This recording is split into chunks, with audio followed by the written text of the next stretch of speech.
வீடு கட்ட முடியுமான்னு எண்ணம் வந்துச்சுன்னா உடனே சொல்லுங்க, நான் நல்ல வீடுகளை கட்டுவேன், என் வீட்டில் வெள்ளியும் பொன்னும் பெருகும். அந்த எண்ணத்தை எடுக்கணும். ஒரு எண்ணம் வந்த உடனே ஆல்டர்னேட்டிவ் எண்ணம் உடனே எடுக்கணும். எடுத்துட்டு அதை சிந்திக்கணும், அதை பேசணும். மத்தேயு 6:31. ஆகையால் எண்ணத்தை உண்போம், எண்ணத்தை குடிப்போம், எண்ணத்தை உடுப்போம் என்று கவலைப்படாதிருங்கள். இங்கே தமிழில் கவலைப்படாதவங்கள் கவலை எல்லாமே ஒரே வார்த்தை தான் இருக்கும். அதில் கேஜேவி பைபிளோட ரெஃபர் பண்ணுங்கள். இது 3வது முறை சொல்கிறார். கேஜேவி பைபிளில் மட்டும் இந்த இடத்துல வரும்போது ஒரு வார்த்தை எக்ஸ்ட்ரா போடுறாங்க.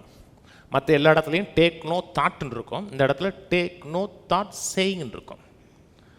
ஒரு எண்ணத்தை எடுத்துட்டீங்க, ஒரு எண்ணத்தை எடுத்து ரொம்ப நேரம் அந்த எண்ணம் உள்ளே அப்படியே போயிட்டே இருக்குது, அதை அசை போட்டுகிட்டே இருக்கும், அதே சிந்திச்சுட்டே இருக்கோம்னா உள்ளத்துலேருந்து என்னவா மாறுன்னா பேச்சாக மாறிடும். ரொம்ப நேரம் மேலே வந்து போயிடுச்சுன்னா பிரச்சனை இல்லை. இப்போ எத்தனை எண்ணங்கள் வந்துச்சு, இப்போ நான் பிரசங்கம் பண்ணாமே வரலையா, என்ன வந்துச்சு தெரியாது, ஏன்னா வந்துட்டு அப்படி போயிடுச்சு. அது சில எண்ணங்கள் உள்ளே வந்து அப்படியே சிந்திச்சு அப்படி சப்கான்சியஸ் மைண்டுக்குள்ளே போயிடுது. பார்த்தீங்களா, பேசணுன்னா என்ன ஆரம்பிப்போம், அதை பேச ஆரம்பிப்போம். பிசாசுக்கு நல்லா தெரியும். அதனால தான் எண்ணங்களை கண்டினியூ பண்ணுவான், கண்டினியூஸாக கொடுப்பான். இப்படி இருக்குது, அப்படி இருக்குது, அது இருக்குது, இது இருக்குது அப்படின்னு அதே சிந்திக்க விட்டு அப்புறம் நம்ம பேச விட்டோம்னா என்னைக்கு பேசணுமோ அப்போ எண்ணத்தை எடுத்துட்டோம்னு அர்த்தம். பேசாத வரை எடுக்கலை. சில எண்ணம் வந்துச்சு, பேசணுமா, பேசலை. ஏன்னா எண்ணம் வந்துச்சு, நம்ம எண்ணம் தெரியல, நமக்கு என்ன வந்துச்சோன்னு தெரியல. சில எண்ணங்கள் வருது போயிடுது. ஆனால் சில எண்ணங்கள் அப்படியே பதிஞ்சிருது. பதிஞ்ச உடனே என்ன மாறுதுன்னா அது வார்த்தைகளாக மாற ஆரம்பிக்குது. அதனால் ஒரு நாளும் கவலைப்படுகிற எண்ணங்களை, பயப்படுகிற எண்ணங்களை எந்த ஒரு காலகட்டத்திலையும் எடுத்துடாதீங்க. நல்ல எண்ணங்களை எடுங்க. வீடு கட்ட முடியுமான்னு எண்ணம் வந்துச்சுன்னா உடனே சொல்லுங்கள், நான் நல்ல வீடுகளை கட்டுவேன், என் வீட்டில் வெள்ளியும் பொன்னும் பெருகும். பிள்ளைகளை குறித்து என்னென்னா, என் பிள்ளைகள்லாம் கர்த்தரால் போதிக்கப்பட்டிருப்பார்கள், என் பிள்ளைகளுடைய சமாதானம் பெருசாக இருக்கும். அந்த எண்ணத்தை எடுக்கணும். ஒரு எண்ணம் வந்த உடனே ஆல்டர்னேட்டிவ் எண்ணம் உடனே எடுக்கணும். எடுத்துட்டு அதை சிந்திக்கணும், அதை பேசணும். இந்த 2 நாளில் 3 பேர் கூப்பிட்டாங்க. நுரம்மா எனக்கு ஜெபம் பண்ணுங்கய்யா, ஒரே பாரமாகவே எப்பொழுதுமே இருக்குன்னுச்சு. இதுக்கு ஜெபம் பண்ணி போகாதுங்க. நான் இது ஜெபம் பண்ணி, இந்த வகை பிசாசு ஜெபத்தினாலே போகாது, உபவாசத்துலேயும் போகாது. இந்த பிசாசு ரொம்ப கொடிய பிசாசு. ஜெபத்திலையும் போகாது, உபவாசத்துலேயும் போகாது, கேட்கறதுல தான் போகும். இதுக்கு ரொம்ப கொடிய பிசாசு. இது துடியான பிசாசு. நம்ம ஊர் லாங்குவேஜ்னா ரொம்ப துடியான பிசாசு இது. அந்த அம்மாவுக்கு ஒரே பாரமாக இருக்குது. இல்லைங்க, ஏசுநாதர் பண்ணாவே போகாது. என்னங்க இப்படி சொல்கிறீங்க? ஆமாங்க, ஏசுநாதர். ஆமாம், நான் நிறைய பேர்கிட்ட ஜெபம் பண்ணிட்டேன், போவே இல்லைன்னுச்சு. போகாது. இன்னும் 1000 பிரசங்கியார்ட்ட கூப்பிட்டாலும் போகாது. அதுக்கு என்ன செய்யணும்? அந்த எண்ணத்தை தூக்கி எறிஞ்சிட்டு வேற எண்ணத்தை எடுக்கணும். செய்ய முடியாதுன்னு சொன்னோம்னா, என்னை பலப்படுத்துகிற கிறிஸ்துவினால எல்லாவற்றையும் செய்ய எனக்கு பலன் உண்டு, அதை சொல்லணும். தேவைகள்லாம் சந்திக்கப்படாது நினச்சின்னா, என் தேவன் தம்முடைய மகிமையின் ஐஸ்வரியத்தின்படி என் குறையெல்லாம் கிறிஸ்து இயேசுவுக்குள் நிறைவாக்கு. அந்த எண்ணத்தை எடுத்துட்டு இன்னொரு எண்ணத்தை எடுத்துட்டு அதை பேசணும். பேச பேச திரும்பி உள்ளே போகும். அதை மனதில் என்னை அறியாமையே பேசணும். நான் அறிஞ்சு பேசுகிறது ஒன்று. சில நேரத்தில் எண்ணம் வந்த உடனே அறியாமையே பேசுகிறோம்னா அந்த எண்ணம் உள்ளே போயிடுச்சுன்னு அர்த்தம். கீழே இவைகள்லாம் அஞ்ஞானிகள் நாடி தேடுகிறார்கள், இவைகள்லாம் உங்களுக்கு வேண்டியவைகள் என்று உங்களுக்கு பரமபிதா அறிந்திருக்கிறார்.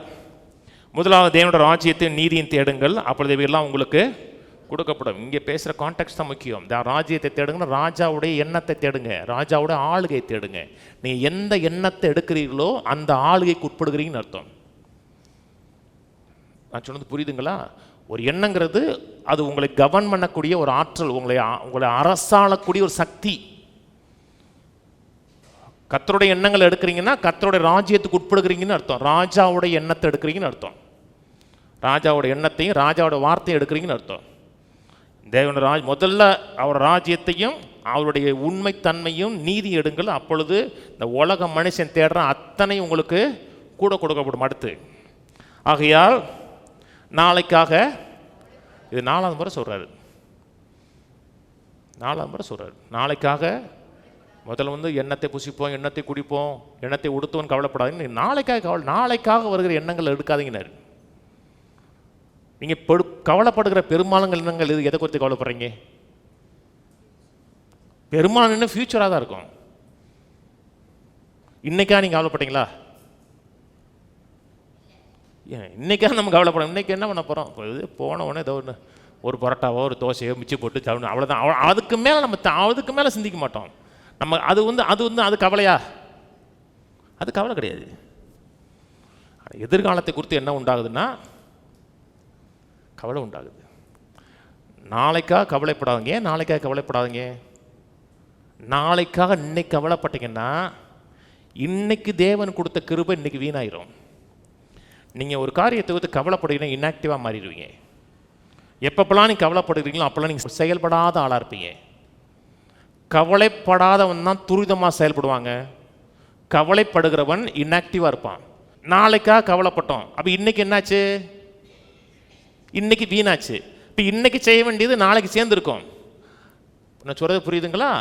அப்போ இன்னைக்கு செய்ய வேண்டியது நாளைக்கு செய்ய வேண்டியது சேர்ந்து வரும் பொழுது நாளைக்கு தேவையான கிருபையை நம்ம வீணாக்குவோம், இன்னைக்கு தேவையான கிருபையை வீணாக்குவோம். அது மட்டும் இல்லை, நீங்கள் நாளைக்காக நிறைய காரியங்களை கவலைப்படுறீங்க பார்த்தீங்களா? இது நடந்துடும், அது நடந்துடும், அது நடந்துடும். நீங்கள் கவலைப்பட்ட 99% காரியங்கள் நடக்கவே நடக்காது. நடக்காத ஒரு காரியத்துக்காக கவலைப்பட்டு கடைசியில் நம்ம தூங்காத இரவுகளும் வேதனை தான் மிஞ்சும்.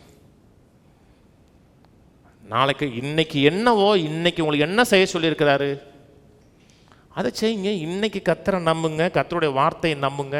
அதை நம்பி போனீங்கன்னா நாளைக்கு வரும் பொழுது வாழ்க்கை சிறப்பாக இருக்கும்.